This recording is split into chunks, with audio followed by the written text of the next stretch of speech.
I saw Sinners about 2 weeks ago, and the movie's now been out for quite some time, and I've really struggled to make this review. Mostly for one reason, because I loved basically everything about the movie. The movie blends historical crime drama with vampire horror film in a way that is so much fun, and it uses motifs of music and the theme of freedom to really weave the film together and add a richness and depth to it. Everyone involved in this film is absolutely delivering at the highest level possible, and I could go on and on about this for a really long time. The performances are all spectacular. The visuals are absolutely incredible, and the overall creative vision is so incredibly unique. So when it comes to making a review for the internet, what more is there really to say? All of these positive things that I've listed have been more eloquently said by critics online or are represented by the absolutely stellar Rotten Tomatoes score that this film has achieved. The real story here, to me, is Ryan Coogler, a still rising star despite his incredible filmography, the recognizable IP,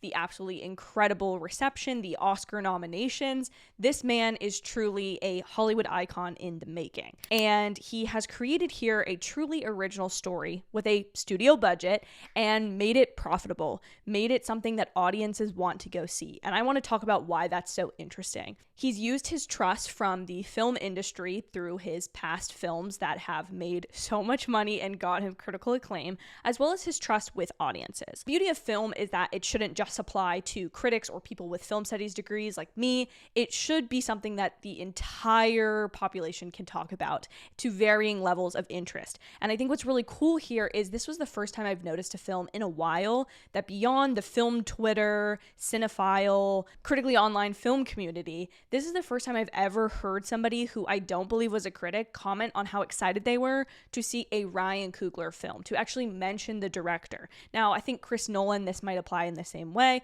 but for me, it was so cool to get to sit in this theater, which was both critics and just general public, and hear what people were excited about prior to the movie starting. I think a lot of this has to do with Ryan Coogler's reputation with audiences, delivering pretty much each and every time, whether it be a drama like Fruitvale Station or a super big IP film like Black Panther. But additionally, his collaboration with Michael B. Jordan in all of his films, I think has really created this level of expectation with audiences that is really nice to see, especially in an industry where oftentimes big brand names haven't delivered as much as they have in the past. So even though he has this great track record with his audiences and has created fans who recognize his movies, Sinners takes that a step further. So one of the marketing tools for this film that I'm sure you've seen is a 10-minute ad that Ryan Coogler did with Kodak and with Warner Brothers to promote this film and talk about the different ways and formats that this film would be projected, could be seen, and explain kind of to people who may not have ever heard about 35mm, 70mm, and IMAX and what that difference truly means in terms of your visuals and your film experience. He took the time to film this video that genuinely felt like it was not trying to come from this super prestigious perspective, nor was it trying to just push ticket sales and say, you have to go to this 70mm exclusive tiny theater and pay a buttload of money to go see that format because that's how I want you to go see it. It educated casual fans on why ticket prices can vary so much and explained what that visual impact is based on this background knowledge. Not just say something snooty like, ooh, it's a 35mm print. Instead, explain what that means. Explain the practical visual of that. Explain and recommend 4DX theaters and just explain a variety of different formats that this film might be able to be seen on and what that might feel like as an audience member. So it delighted not only those film nerds who always want to talk about the format on which a film was recorded, as well as people learning about aspect ratio for the first time and being able to use that vocabulary in their conversations after the film, whether or not they liked it. And so to me, this like fourth wall break of a director talking to the audience about how he may or may not recommend to see the film, as well as just explain, it really brought everything about the film to this really grasp level. It didn't make this film feel prestigious to where he was just going for critic scores or potential Oscar nominations, and it didn't make it seem like it was just a fan film. It made it feel like something entirely different. I think this is also what makes Ryan Coogler a Hollywood legend in the making, is he understands that people have a plethora of entertainment at home, whether it be movies they could rent, DVDs they already own, or just something random streaming streaming on YouTube. They have a plethora of reasons to not go to the theater, and yet he has broken down these barriers to entry and potentially justified that $15 to $20 or $20+ ticket to go see a completely original movie, one that isn't like a big summer blockbuster necessarily that came out Easter weekend. He just breaks it down simply. And I really appreciated that. And I think a lot of other people did too. He clearly had a creative vision for this film. That's what the marketing shows me, as well as the film itself. And I think this is what truly sets movies apart. The last 2 reviews I've done on this channel were for Warfare and Snow White. And to me, there's a very strong difference between a film like Warfare or Sinners and Snow White. A creative vision. Now, obviously, Sinners is completely original. It's not based on true story. Warfare is, and Snow White is obviously based on a huge IP and by the biggest studio in the world.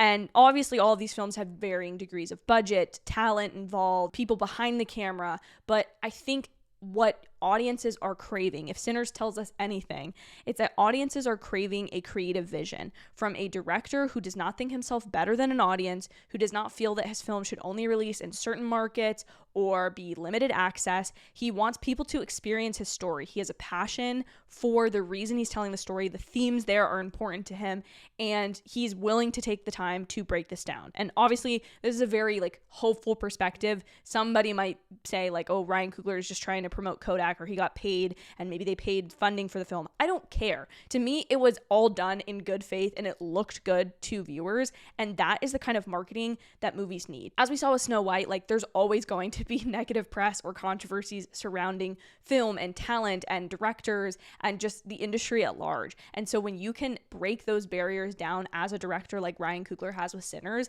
I think you create a better atmosphere and reception for these films, which in turn, when those box office numbers deliver, when people have positive word of mouth on a film, when the critics are agreeing with audiences and praising a film on both its technical and story levels, that's when you get to create more original films in Hollywood. Everyone is always crying for something original, for non-sequels, for a lack of franchise, for things that truly feel fresh and that come from a director's creative perspective or a screenwriter's perspective or an actor's perspective that they actually care about. As much as the last year has been dominated, I feel like, with Hollywood films that have a ton of controversies, this film is just a good movie. And I think this kind of thing from a seasoned director like Ryan Coogler is going to lead to shifts in the industry. This is going to lead to the next rising star director getting to do their own IP, to getting to do an original movie, to having flexibility to dip between an indie original to doing a Marvel franchise film. So yes, Sinners is wonderful, and I really highly recommend that you go to see it in theaters. But what Sinners represents for the larger industry might just be better than the movie itself,